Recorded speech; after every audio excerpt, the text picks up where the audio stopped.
देश की महिलाएं आपको माफ नहीं करेंगी।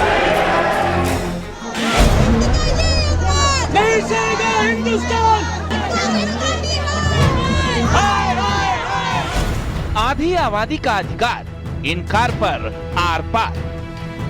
दल हित देश हित से बड़ा हो जाता है तो नारी शक्ति को इसका खामियाजा उठाना पड़ता है। बीजेपी का प्लान, अब देश भर में अभियान। कांग्रेस को, समाजवादी पार्टी को और इंडी गठबंधन के अन्य दलों को आधी आबादी से माफी मांगनी चाहिए। बेटियों के हक पर सियासी टक्कर। ये संविधान की जीत थी, देश की जीत थी और विपक्ष की एकता की जीत थी। विपक्ष ने रास्ता रोका, क्यों महिलाओं से धोखा? जिन्होंने नारी को अपने संगठनों में मान सम्मान नहीं दिया, वो राजनीति में क्या स्थान देंगे? विशेष महिला आरक्षण बिल।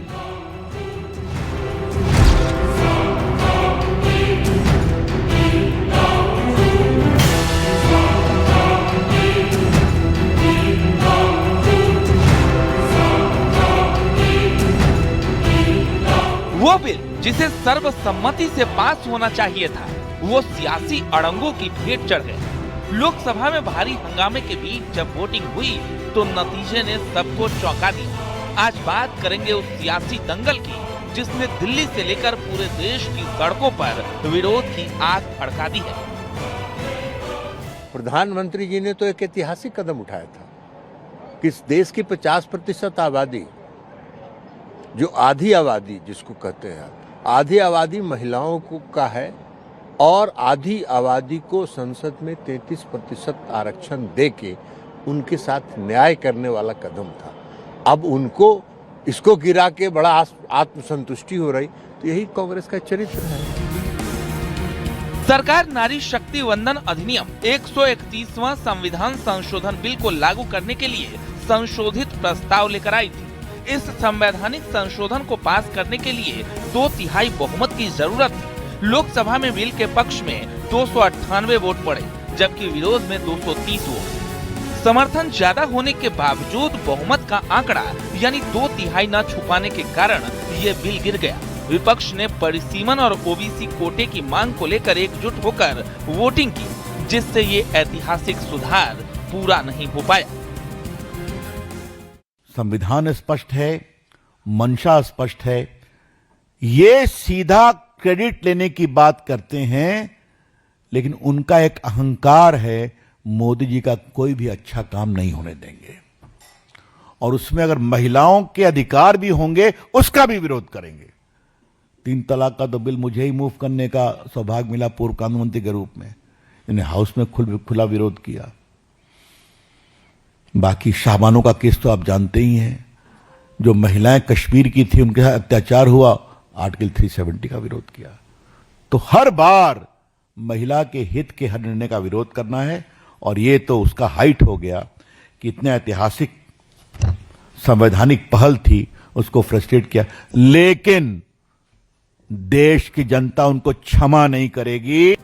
बिल गिरने के तुरंत बाद बीजेपी आक्रामक मोड में आ गई। गृह मंत्री अमित शाह ने इसे विपक्ष की महिला विरोधी मानसिकता बताया और कहा कि विपक्ष नहीं चाहता कि नीति निर्माण में महिलाओं की भागीदारी बढ़े।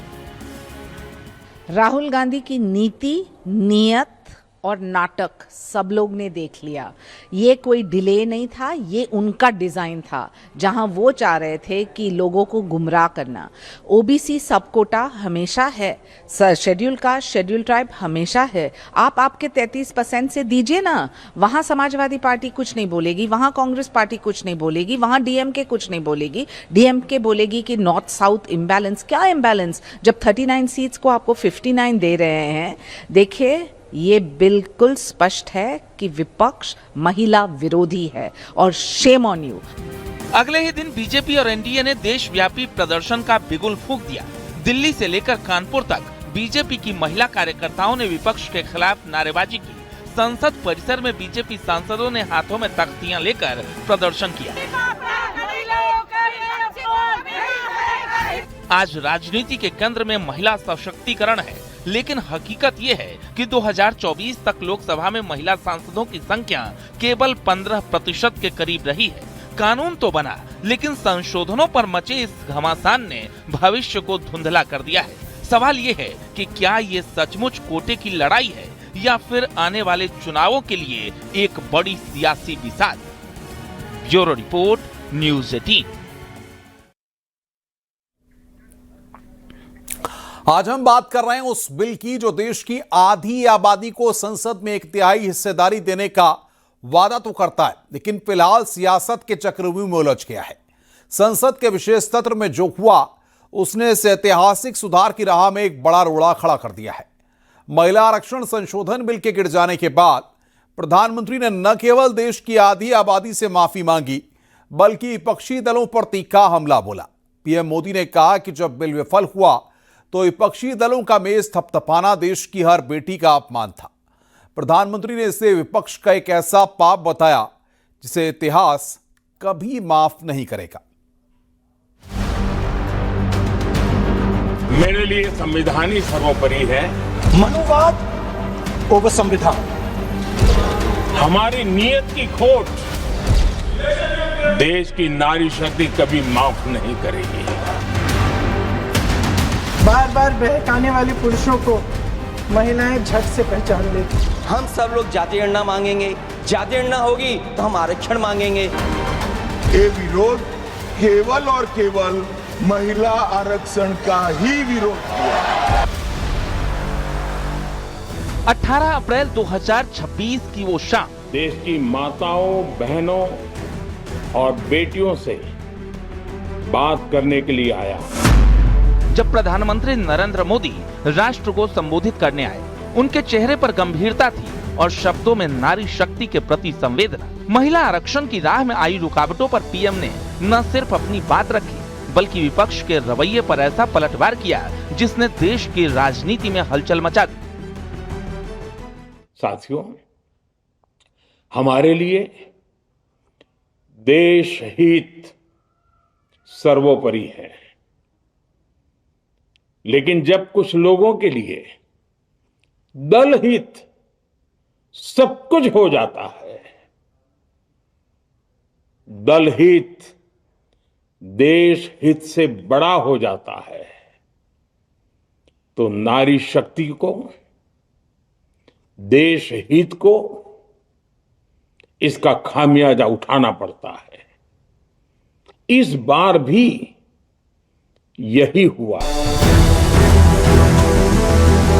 प्रधानमंत्री ने अपने भाषण की शुरुआत देश की माताओं, बहनों और बेटियों से माफी मांग कर की। आज भारत का हर नागरिक देख रहा है कि कैसे भारत की नारी शक्ति की उड़ान को रोक दिया गया, उनके सपनों को बेरहमी से कुचल दिया गया। हमारे भरसक प्रयास के बावजूद हम सफल नहीं हो पाए।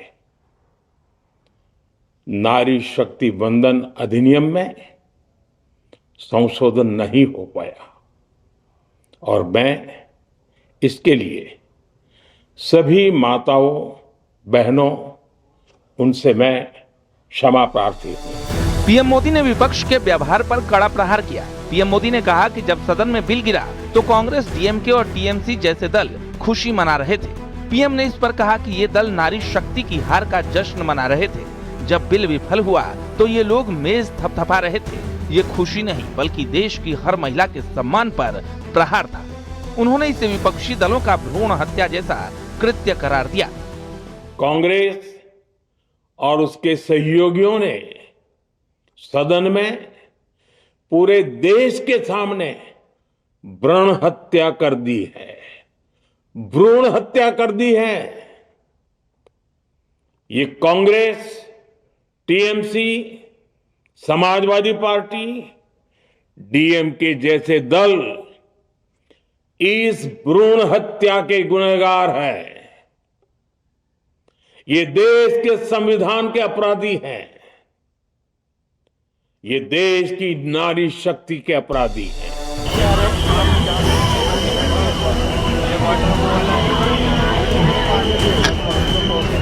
विपक्ष का मुख्य विरोध परिसीमन को लेकर था, विशेषकर दक्षिण भारतीय राज्यों की चिंताओं को लेकर। पीएम ने सदन में पूरी जिम्मेदारी के साथ गारंटी दी कि परिसीमन से किसी भी राज्य के साथ भेदभाव नहीं होगा।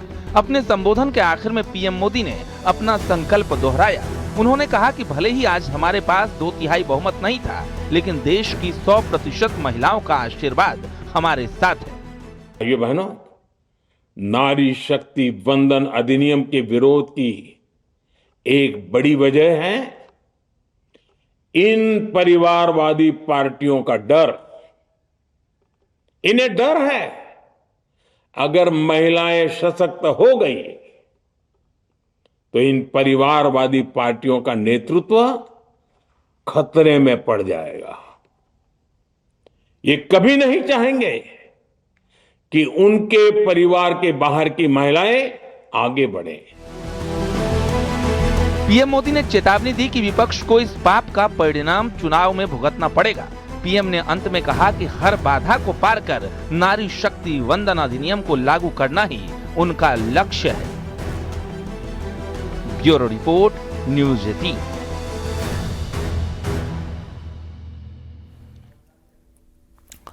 सरकार ने जिस 131वें संविधान संशोधन विधेयक के जरिए महिला आरक्षण को 2029 के चुनाव से ही लागू करने की कोशिश की थी, वो लोकसभा में 2/3 बहुमत न मिल पाने के कारण गिर गया। इस हार के बाद आज देश भर में सियासी माहौल गर्म है। दिल्ली की सड़कों पर बीजेपी की महिला कार्यकर्ता प्रदर्शन करती दिखीं, तो वहीं विपक्ष से अपनी संवैधानिक जीत बताता दिखा। सवाल यह है कि क्या महिलाओं को उनका हक देने के लिए ये लड़ाई वाकई उनके सशक्तिकरण पर है, या फिर यह सिर्फ चुनावी बिसात बिछाने की एक कोशिश है? इस रिपोर्ट के जरिए हम आपको दिखाते हैं।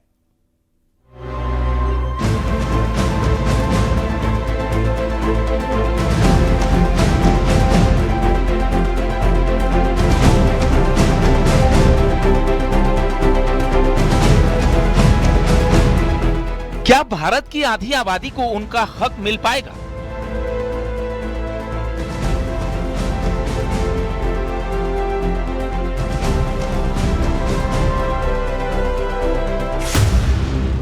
अप्रैल 2026 संसद में एक ऐतिहासिक बिल गिर गया। समर्थन में 298 वोट और विरोध में 230 वोट, लेकिन 2/3 बहुमत की कमी ने 33% आरक्षण के सपने को फिर से अधर में लटका दिया। चुनाव में जब जाएंगे तब मालूम पड़ेगा मातृशक्ति हिसाब मांगेगी। संविधान पर आक्रमण था और इसको हमने हरा दिया। कैसे बीजेपी ने इस हार को विपक्ष के खिलाफ एक बड़े हथियार में बदल दिया और क्यों राहुल गांधी इसे संविधान पर हमला बता रहे हैं, ये जानना बेहद जरूरी है।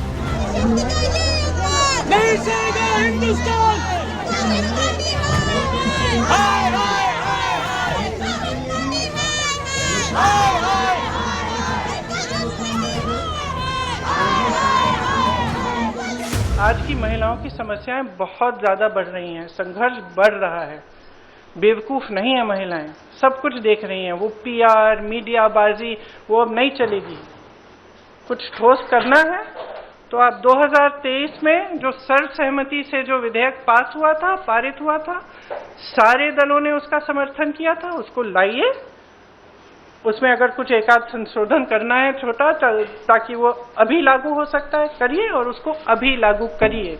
महिलाओं को हक दीजिए, अभी दीजिए, लेकिन उसको आप घुमाकर और दूसरी चीजों के साथ उसको अटैच करके आप गुमराह करने की कोशिश मत करिए। सीधी सी बात है, इसको अभी करिए, हम सब तैयार हैं।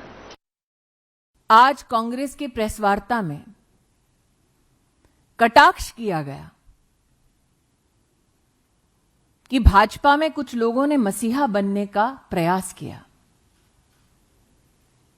ये उस सामंतवादी सोच की निशानी है जिन्हें लगता है कि लोकतंत्र में अगर किसी भी नागरिक को उसका संवैधानिक अधिकार दिलाया जाए तो वो संवैधानिक अधिकार सुनिश्चित करने वाला कोई मसीहा ही होगा। कांग्रेस पार्टी के प्रेस वार्ता में इस बात का उल्लेख हुआ कि महिलाएं याद रखेंगी। यह सत्य है। बिल गिरने के तुरंत बाद बीजेपी ने विपक्ष पर चौतरफा हमला बोला। गृह मंत्री ने कहा कि विपक्ष ने राजनीतिक श्रेय की चिंता में महिलाओं के साथ विश्वासघात किया है। उन्होंने आरोप लगाया कि कांग्रेस और क्षेत्रीय दल नहीं चाहते कि महिलाएं नीति निर्धारक बने। राजा जी एक मिनट मुझे सुनो। बता दो इनको। अगर इस बिल का विरोध करने का कारण 50% लिखित में चाहिए तो 1 घंटा सदन बंद कर दिए, मैं ऑफिशियल अमेंडमेंट लेकर आता हूं मान्यवर, मगर बिल पारित करने का वो वादा करते। अब वेणुगोपाल जी बताए क्या बिल पारित करेंगे? बीजेपी ने इसे महिला विरोधी मानसिकता का सबूत बताया और कहा कि राहुल गांधी की टीम ने आधी आबादी को धोखा दिया है। ये विपक्ष की बहुत बड़ी साजिश थी।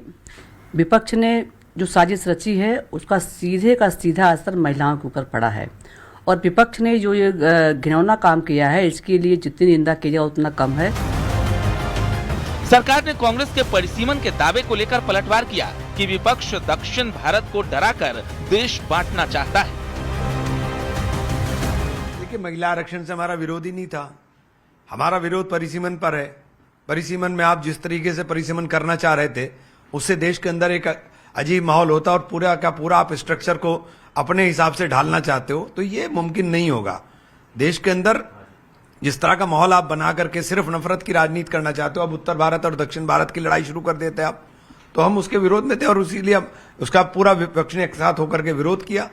लेकिन वो लोग तो प्रदर्शन कर रहे हैं आप लोग के खिलाफ। राहुल गांधी के आवास के बाहर भी आज प्रदर्शन की तैयारी है। आप लोग क्या करेंगे? आप लोग कैसे बताएंगे कि हम महिला आरक्षण के खिलाफ नहीं है? नहीं, हम तो महिला आरक्षण लाने वाले हैं। 96 में हम ही तो लेकर आए थे भाई। लोगों को कैसे बताएंगे? लोगों को पता है, लोगों को पता है अच्छी तरह से। देना नहीं चाहते, ये देना नहीं चाहते कुछ भी।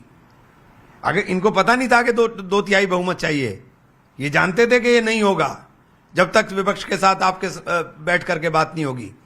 जब तक विपक्ष के साथ बैठ के आप तय नहीं करोगे तब तक कैसे मुमकिन था? तो ऐसा क्यों किया इन लोगों ने जानते हुए कि गिर जाएगा? इवेंट मैनेजमेंट है। इवेंट चल रहा है। पहले होर्डिंग लगाए कि नारी शक्ति, नारी वंदन अधिनियम लाएंगे, जबकि वो तो पहले से पास हुआ था।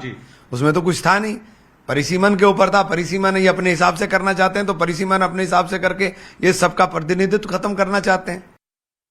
संविधान स्पष्ट है, मंशा स्पष्ट है। ये सीधा क्रेडिट लेने की बात करते हैं, लेकिन उनका एक अहंकार है, मोदी जी का कोई भी अच्छा काम नहीं होने देंगे और उसमें अगर महिलाओं के अधिकार भी होंगे उसका भी विरोध करेंगे। 3 तलाक का तो बिल मुझे ही मूव करने का सौभाग्य मिला पूर्व कानून मंत्री के रूप में। इन्हें हाउस में खुला विरोध किया। बाकी शाहबानों का केस तो आप जानते ही हैं। जो महिलाएं कश्मीर की थी उनके साथ अत्याचार हुआ, आर्टिकल 370 का विरोध किया। तो हर बार महिला के हित के हर निर्णय का विरोध करना है और ये तो उसका हाइट हो गया कि इतने ऐतिहासिक संवैधानिक पहल थी उसको फ्रस्ट्रेट किया। लेकिन देश की जनता उनको क्षमा नहीं करेगी। कांग्रेस ने साफ कहा कि यह महिला आरक्षण बिल नहीं बल्कि देश के चुनावी नक्शे को बदलने और दक्षिण भारत की सीटें कम करने की साजिश थी। उन्होंने चुनौती दी कि सरकार 2023 वाले कानून को आज से ही बिना किसी शर्त के लागू करे। कांग्रेस, समाजवादी पार्टी से विपक्षी दलों ने जिस ढंग से महिलाओं का विरोध करके आधी आबादी को देश की मुख्य धारा में आने से रोका है, ये बहुत ही दुखद है। प्रदेश की महिलाएं इसे कभी स्वीकार नहीं करेंगी और कांग्रेस को तो इसका खामियाजा, समाजवादी पार्टी को इसका खामियाजा भुगतना पड़ेगा। आप देख रहे होंगे कल से ही बड़ी संख्या में महिलाएं समाजवादी पार्टी और कांग्रेस के दफ्तरों को घेर रही हैं और उनसे पूछ रही हैं कि हमारा हक कब तक लूटोगे आप। दिल्ली की मुख्यमंत्री रेखा गुप्ता ने नारा दिया, फूल नहीं चिंगारी है, हम भारत की नारी है। वुमेन रिजर्वेशन बिल गिर गया। कांग्रेस ने, समाजवादी पार्टी ने साथ नहीं दिया। इन सब ने तय कर रखा था कि हम किसी भी हालत में महिलाओं को विधानसभा तक और लोकसभा तक पहुंचने नहीं देंगे। कुछ भी कहा, कभी कहा कास्ट के ऊपर दो, कभी कहा रिलीजन के ऊपर रिजर्वेशन होना चाहिए, कभी कहा कि 543 पे क्यों नहीं हो रहा, कभी कह रहा है कि 850 पे क्यों हो रहा है, कभी डिलिमिटेशन, कभी परिसीमन। पर सच्चाई ये है कि ये लोग चाहते ही नहीं है कि देश की आधी आबादी 70 करोड़ महिलाएं सदन तक पहुंचे। इनको केवल अपने घर की महिलाएं अच्छी लगती। बीजेपी ने सभी जिला मुख्यालयों पर प्रदर्शन करने और विपक्ष को एक्सपोज करने का अभियान छेड़ दिया है।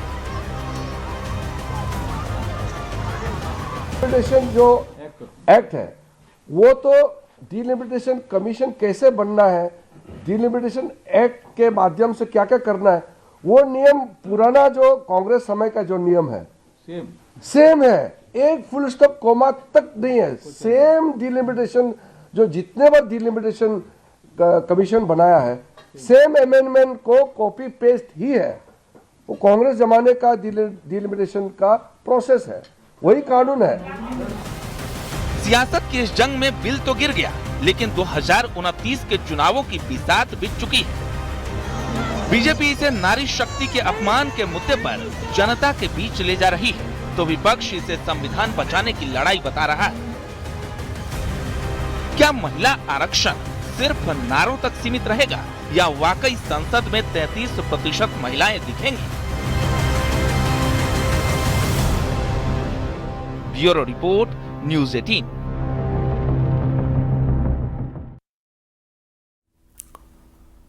देहरादून में मुख्यमंत्री पुष्कर सिंह धामी ने विपक्ष पर नारी शक्ति वंदन अधिनियम को लेकर महिला विरोधी रवैये का आरोप लगाया। सीएम ने कहा कि महिलाओं को 33% आरक्षण देने की दिशा में उठाया गया यह ऐतिहासिक कदम विपक्ष की राजनीति की भेंट चढ़ गया। सीएम धामी ने कहा कि इंडी गठबंधन के राजनीतिक स्वार्थ के चलते इस विधेयक को आगे बढ़ने से रोकने की कोशिश की गई। सभी एनडी अलायंस के जितने भी गठबंधन थे, जो गठबंधन है, उन्होंने जिस प्रकार का महिलाओं के प्रति जिस प्रकार का व्यवहार किया, अपनी जिस प्रकार की बातें करी, जिस प्रकार से इस पूरे मुद्दे को भटकाया है सच में। और एक तरफ प्रधानमंत्री जी ने सबका साथ सबका विकास इस मूल मंत्र पर चलते हुए जो देश की आधी आबादी है, उस आधी आबादी को उनका हक देने के लिए पूरा हक उनको मिले, उनके 100% सुरक्षा भी हो, उनका सशक्तिकरण भी हो और देश के नीति और निर्णयों में उनकी भागीदारी भी हो और सबका साथ सबका विकास के मूल मंत्र पर चलते हुए और विकसित भारत के निर्माण में हमारे देश की मातृशक्ति अपना योगदान दे सके, उसी के लिए ये एक सत्र बुलाया गया था और ये बहुत महत्वपूर्ण अवसर था। भारतीय जनता पार्टी इसे आगामी विधानसभा और 2029 के चुनाव में मुख्य मुद्दा बनाएगी। पीएम मोदी ने पहले ही चेतावनी दी है कि नारी शक्ति इस अपमान का बदला लेगी। दूसरी तरफ कांग्रेस भी अपनी सफाई को लेकर जनता के बीच जाने की तैयारी कर रही है। जोरदार प्रदर्शनों के बीच वार पलटवार का यह दौर लगातार जारी है।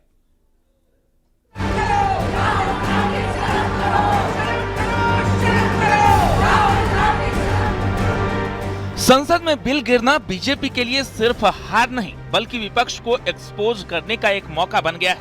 बीजेपी ने विक्टिम कार्ड और आक्रामक नैरेटिव का प्लान तैयार किया है।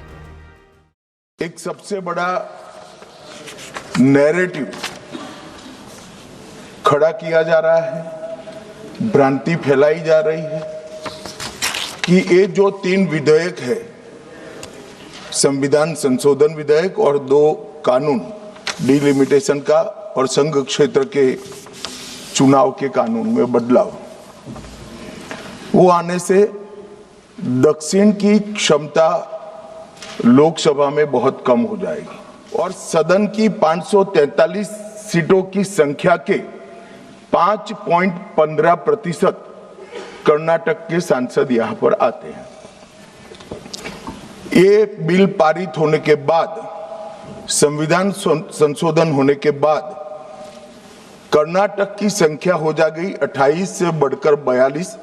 तमिलनाडु, इतने सारे लोग काले कपड़े पहनकर आए हैं, मैं तमिलनाडु की जनता को भी आश्वस्त करना चाहता हूं कि आपकी शक्ति कम नहीं होगी, बढ़ रही है। ये ऐतिहासिक बिल 2023 में पास हो चुका था, लेकिन दोबारा उसमें संशोधन करने के लिए यही लोग थे, इन्हीं की ड्राफ्टिंग करने वाले लोग थे, लॉ के सेक्रेटरी वही थे, कोई अधिकारी बदला नहीं। फिर क्या जरूरत पड़ गई थी उसमें संशोधन लाने की? और संशोधन लाने के बाद भी आपने परसों रात में 9 बजे पुराने वाले बिल को नोटिफाई कर दिया, तो फिर इस पर चर्चा कराने की और वोट कराने का कोई औचित्य नहीं था। सारी दुनिया जानती है, सारा देश जानता है कि केवल वोट की दृष्टि से चुनाव हो रहे हैं पश्चिम बंगाल में, उसकी दृष्टि से। और ये भूल गए कि पश्चिम बंगाल में ममता जी 40% से ज्यादा वैसी महिलाओं को ऑलरेडी दे चुकी, तो उन पर क्या असर पड़ेगा आपका 33%? बीजेपी ने 18 अप्रैल को काला दिन घोषित कर देश भर में प्रदर्शन शुरू कर दिए हैं। पार्टी का संदेश साफ है, हमने हक देना चाहा, विपक्ष ने छीन लिया।